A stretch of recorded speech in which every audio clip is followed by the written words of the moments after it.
Bonjour, Emeline et Victor, est-ce que vous êtes avec nous? Bonjour, oui. Bonjour. Excellent, donc on va commencer. Bonjour à tous et à toutes et bienvenue aux portes ouvertes virtuelles de Polytechnique Montréal. Mon nom est Rab Chahine et je suis étudiant au baccalauréat en génie électrique et créateur de l'application mobile GoGénie. Lors de cette conférence, j'ai la chance de vous faire découvrir deux de nos diplômés des programmes de certificat en cybersécurité. Ceux-ci mènent des carrières très passionnantes dans divers secteurs de l'industrie, comme on aura la chance de voir. Je suis persuadé que cet entretien va vous inspirer et en motiver plusieurs d'entre vous à poursuivre des études dans le domaine de la cybersécurité à Poly.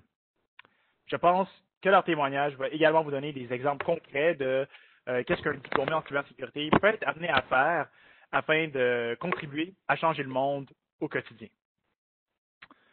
Pour ceux et celles qui aimeraient ça poser des questions à nos deux invités, c'est super simple. Il suffit juste de sélectionner l'option Demander à tous les panélistes dans la section Questions et réponses qui se situe à droite de votre écran. Pour ceux et celles qui utilisent leur navigateur web pour visionner la conférence, vous devez appuyer sur l'icône de téléphone pour activer le son et appuyer sur l'icône de questions pour accéder à la section Questions et réponses. Mathieu, notre modérateur de la zone clavardage, va faire une sélection parmi toutes les questions qui sont posées à nos invités et je vais les rediriger à ceux-ci. On va y répondre en fin de conférence. Sans plus tarder, j'ai le plaisir d'accueillir nos diplômés invités. En premier lieu, nous avons Emeline Manson, qui est analyste senior en criminalité financière pour la Banque nationale du Canada. Elle est également diplômée du certificat en cybersécurité depuis 2018. Ensuite, nous avons Victor Deluca, directeur de cybersécurité chez KPMG. Celui-ci est également diplômé du baccalauréat en cybersécurité depuis 2020. Bonjour à vous deux, merci d'être ici. Merci de nous inviter parmi vous. C'est un plaisir d'être avec vous aujourd'hui. Bonjour à tous. J'ai d'abord envie de vous demander, c'est quoi les facteurs qui vous ont influencé à entreprendre justement ce certificat-là en cyber-enquête? Emeline, on peut commencer par toi. De mon côté, c'est très très simple. Je suis diplômée de l'Université de Montréal en criminologie. Et jusqu'en 2017, j'étais intervenante psychosociale dans le domaine communautaire. J'ai travaillé avec une population particulièrement difficile et j'avais besoin de prendre un peu du recul sur l'intervention. J'ai alors fait un espèce d'inventaire de mes possibilités, des choses qui s'offraient à moi avec mon baccalauréat, mais je n'arrivais pas forcément à me projeter. Et c'est là que mon conjoint est tombé sur le certificat en cyber-enquête de Polytechnique et j'ai eu une espèce d'illumination. Je me suis dit que ça viendrait vraiment parfaitement compléter mon bagage criminologique en apportant cet aspect de la cyber, d'autant plus que au bac, entre 2011 et 2014, c'est quelque chose qu'on n'abordait pas du tout. Donc j'ai vraiment sauté sur cette occasion et je suis vraiment très heureuse d'être avec vous aujourd'hui. Wow, je trouve que ça se complète bien. Pour ta part, Victor, c'est quoi qui t'a poussé pour entreprendre tes études? Moi, en fait, c'est totalement l'opposé d'Emeline. En fait, c'est un peu atypique, mais je travaillais dans les forces armées canadiennes. Puis, dans le fond, j'avais été confronté à travers certains travaux d'analyse aux conflits en Crimée. Puis, en Crimée, dans le fond, il y avait eu des attaques sur par exemple, la grille électrique. Donc, il y avait des conflits cyber. Puis, la première fois que j'ai été confronté à ça, en fait, j'avais aucune idée comment réagir. Je savais pas que ça existait. Tout ça m'a vraiment passionné, donc j'ai cherché à atteindre un niveau d'expertise dans ça. Puis là, j'ai trouvé le programme de baccalauréat à Polytechnique. En fait, j'ai trouvé que ça correspondait parfaitement à ce que je cherchais. Super intéressant. Plusieurs d'entre vous le savent peut-être, Poly offre aux étudiants des programmes de certificat la possibilité de suivre leur cheminement en ligne. Puis c'est accentué surtout par la COVID aussi, on ne se le cachera pas. C'est sûr qu'il faut favoriser la conciliation, travail, études, famille. Il y a un petit travail à faire de ce côté-là. J'aimerais savoir comment est-ce que vous avez trouvé l'expérience de suivre cette formation-là en ligne, justement. On va commencer par Victor cette fois-ci. Oui, en fait, moi, je trouvais que c'était le meilleur des deux mondes, en fait, parce que je cherchais à faire une expérience en ligne, premièrement, puis dès que j'ai réalisé que je pouvais le faire complètement en ligne, ou presque, à ce moment-là, moi, j'ai commencé un peu avant, mais à ce moment-là, il y avait seulement 3 cours en personne qui étaient obligatoires. Donc, moi, j'avais fait les 3 cours en personne. Par la suite, j'ai tout fait en ligne. J'ai adoré ça. En fait, à vrai dire, j'ai fait des cours à Toronto, j'ai fait des cours à Montréal, j'ai fait des cours à New York quand j'étais en voyage pour le travail. Donc, ça m'a permis de faire des cours littéralement dans 2 pays, dans plusieurs localisations, puis ça m'a pas permis de ralentir mes études. Puis c'est ce que j'avais besoin pour être capable de travailler en même temps aussi. Donc, ça offre une flexibilité. Puis ça permet de motiver les gens qui, eux, n'ont pas nécessairement besoin d'une présence physique dans la classe. Fait que moi, j'ai adoré ça. C'est ce que je comprends. Pour toi, au contraire, ça t'a permis de suivre ces cours-là. C'était juste plus flexible pour toi. Exactement. Intéressant. Puis oui, ça, oui. Juste pour terminer, j'ai tellement aimé ça que j'ai poursuivi à la maîtrise que je suis en train de terminer en ce moment, qui est aussi en ligne. Donc, pour moi, l'expérience en ligne, c'est vraiment un must. Et c'est ce qui nous permet de performer le plus possible. Très intéressant. Pour ta part, Emeline, comment est-ce que tu as trouvé l'expérience de formation en ligne? De mon côté, j'étais un peu craintive au début. Moi, j'ai fait un baccalauréat 100% à l'école, à l'Université de Montréal. Donc, je doutais un petit peu de ma propre discipline à suivre les cours, faire mes lectures, etc. de façon autonome. Et au final, on m'a vraiment fourni tous les éléments que j'avais besoin pour réussir, que ce soit les plateformes qu'on utilise, que ce soit les enseignants, le soutien de l'équipe technique et administrative. Vraiment, tous les éléments étaient là pour nous aider dans l'apprentissage. Et je rejoins un petit peu Victor sur le fait que ça représentait un gain de temps énorme et non négligeable pour moi aussi, principalement sur les déplacements.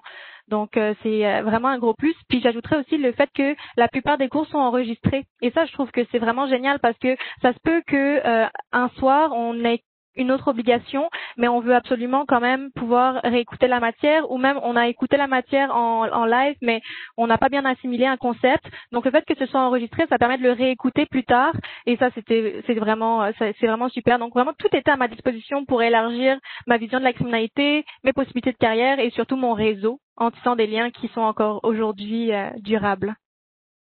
Écoutez, ce que j'en tiens de vos deux propos, là, c'est vraiment la flexibilité en termes de gestion du temps. Là. C'est ce que je retiens de vos deux commentaires principalement. Vous avez raison. Même pour moi qui poursuis mes études au bac en ce moment et c'est en ligne, c'est vrai que ça offre une flexibilité supplémentaire de ce point de vue-là. Je l'ai mentionné plus tôt. Emeline, tu es analyste en criminalité financière pour la Banque nationale du Canada. De ton côté, Victor, j'ai dit que tu étais conseiller principal chez KPMG. Est-ce que vous pouvez nous parler un peu plus en détail de votre cheminement professionnel et académique suite à votre formation à Polytechnique en cybersécurité? On va commencer par Emeline. Très bien. Donc, mon cheminement suite au certificat n'a été qu'une suite de petits succès. Donc, comme je disais, je suis anciennement intervenante psychosociale. Avec ce certificat-là en poche, j'ai été mandatée pour donner des ateliers en cybersécurité dans le milieu communautaire toujours. Donc, je présentais des ateliers à des jeunes, à des adultes, et j'abordais des enjeux tels que la cyberintimidation, la fraude, la vie privée sur Internet. Et je me suis ensuite dirigée vers le domaine de la criminalité financière. Avec tout ce qui se passe dans les médias concernant la fraude, le vol d'identité, je voulais vraiment être au cœur de l'action et pouvoir contribuer à mon échelle. Et j'ai également aussi la chance aujourd'hui d'être chargée de 2 cours à Polytechnique au certificat en cyberenquête. Ça me remplit vraiment de joie parce que je peux, un petit peu comme c'est le cas aujourd'hui finalement avec vous, enseigner et partager un domaine passionnant et en mouvement. Donc oui, pour revenir, aujourd'hui j'occupe un poste d'analyste senior au niveau de la gestion de la criminalité financière, sécurité corporative à la Banque nationale. Et pour vous donner un petit exemple, à quoi ça ressemble, parce que c'est très abstrait, souvent quand on se cache derrière un titre de poste, mais qu'est-ce qu'on fait à tous les jours? Par exemple, je vais analyser des incidents de cybermenaces en menant des enquêtes de bout en bout et ainsi pouvoir prévenir et parfois guérir des événements indésirables et dommageables pour la société. Donc, je dirais que de mon côté, le certificat en cyberenquête m'a sans aucun doute permis de me démarquer avec cette corde additionnelle à mon arc. Ah, puis surtout que vous êtes passé d'étudiant à chargé, je trouve ça encore plus impressionnant. Pour ta part, Victor, ton cheminement après ta formation à Poly, ça ressemble à quoi?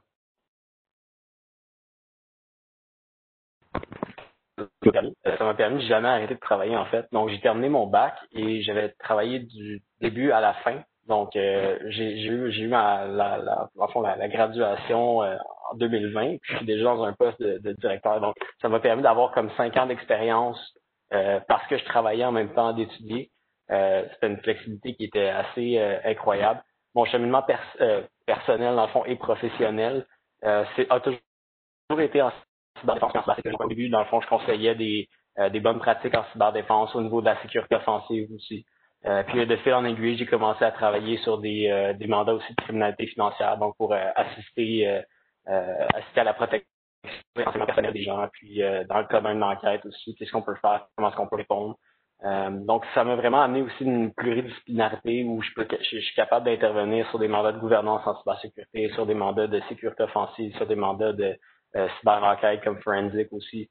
Donc, pour moi, c'est important d'avoir un cheminement pluridisciplinaire. Puis en faisant les 3 certificats polytechniques, ça m'a vraiment permis d'ouvrir plusieurs portes que je pense que j'aurais pas pu avoir, par exemple, dans un programme seulement en génie informatique ou potentiellement, par exemple, en génie ou en computer science, en sciences informatiques.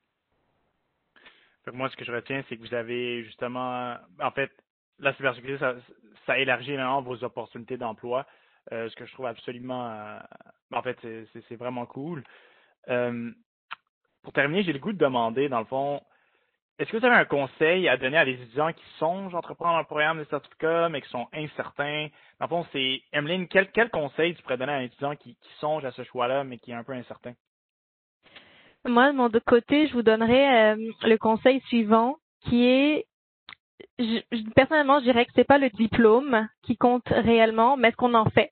Donc, quand on s'intéresse à un nouveau domaine, bien sûr, il faut acquérir de nouvelles connaissances, mais un élément clé, c'est le réseau. Le certificat en cyberenquête vous donnera accès à des professeurs et d'autres étudiants avec qui vous partagerez des intérêts en commun. Il faut absolument profiter de cette occasion pour créer des connexions avec de futurs acteurs du domaine de la cyber. Ce serait ça pour moi. Pour ta part, Victor? Moi, je trouve que ce qu'Anil dit, en fait, c'est très vrai. J'ai la même réponse. C'est le réseautage qui est comme pas vraiment du réseautage. J'ai jamais été fan des soirées de réseautage. J'ai jamais fait ce genre de rencontre-là. Mais du fait que la cybersécurité, la cyberfraude, la cyberenquête à Montréal est tellement un petit réseau, on retrouve à voir les mêmes personnes qui ont fait ce programme-là assez rapidement. C'est sûr que maintenant, il commence à y avoir de plus en plus de personnes qui s'inscrivent au programme, donc ça ouvre les portes. Mais au début, je me rappelle, moi, quand j'avais commencé, on était peut-être, je sais pas, entre 50 et 100 dans le programme, si c'est pas moins. Donc, les gens qu'on croisait dans notre vie professionnelle, on les croisait aussi le soir dans notre cours, que ce soit en étant un chargé de cours, un professeur ou même un étudiant. Donc, en fait, ça donne vraiment une porte ouverte sur le réseau, sur le monde de la cybersécurité à Montréal.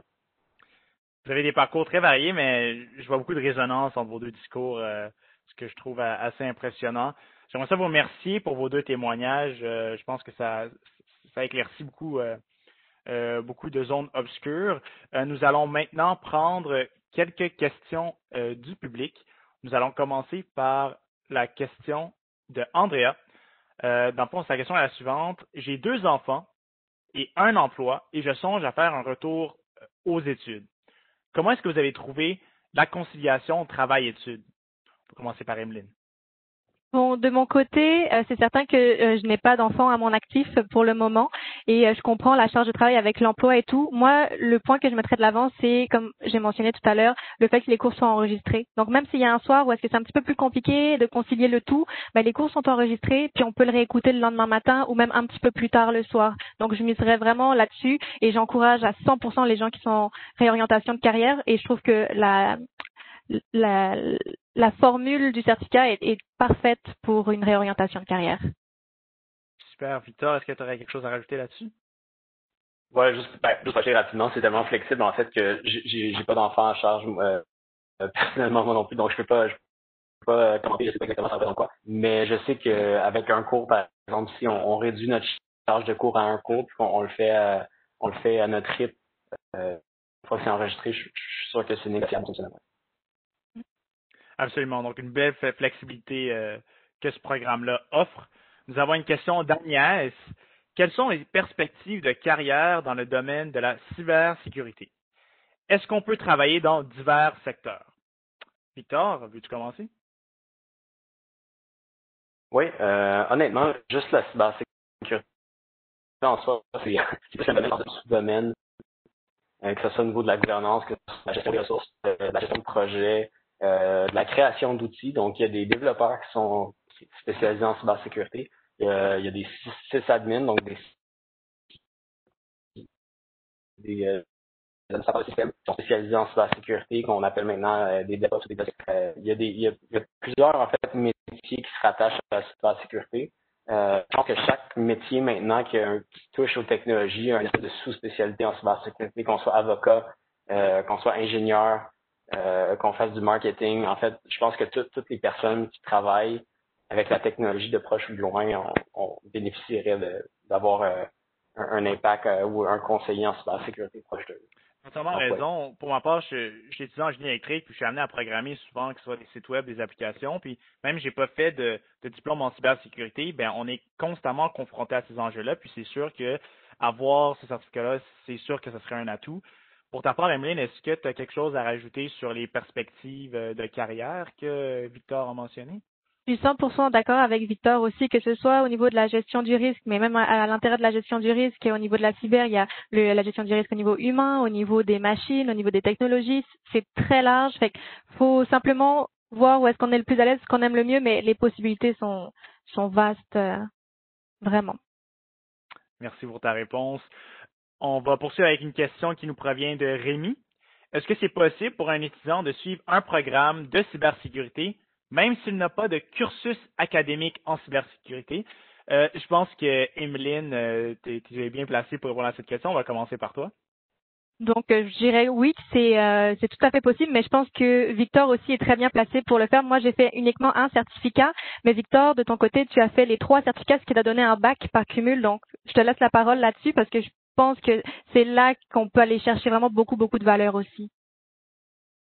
Oui, Victor. Oui, pardon. Oui, j'allais vous donner la parole. Ouais, en fait. Est-ce que je répéter la question juste pour être sûr que je réponde correctement à la question? Rémi, dans le fond, demande, est-ce que c'est possible pour un étudiant de suivre un programme de cybersécurité, même s'il n'a pas de cursus académique préalable en cybersécurité? OK. Honnêtement, je pense que oui. Je pense que c'est construit pour ça. C'est pas des programmes qui sont tous nécessairement au niveau maîtrise ou qui sont accessibles aux gens. C'est sûr qu'il y a des cours qui vont être plus difficiles.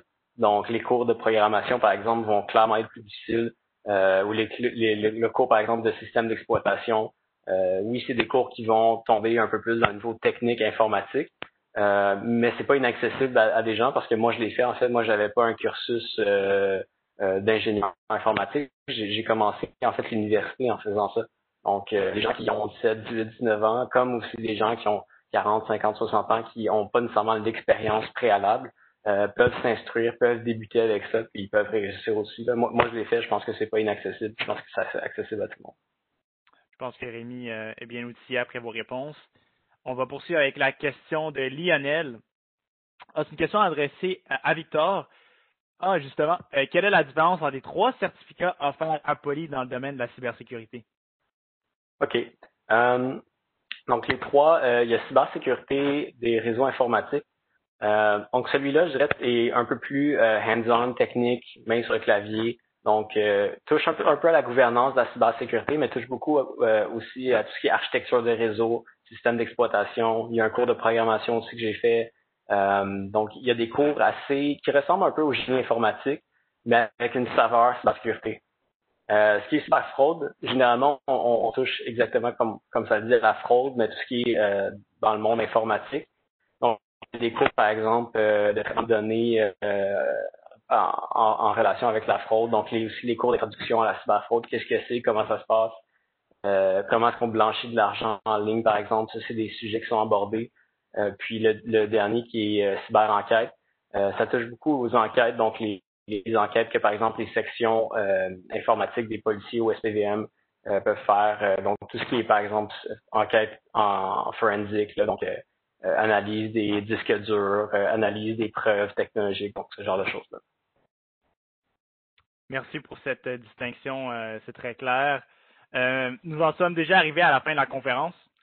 En mon nom, en celui de notre auditoire qui nous regarde de partout dans le monde, Emeline et Victor, merci. Merci beaucoup d'avoir participé avec nous et d'avoir livré ce témoignage.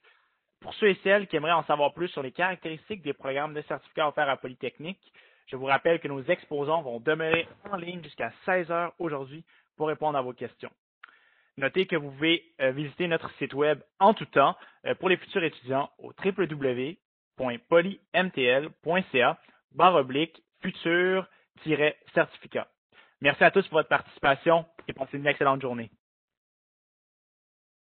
Merci.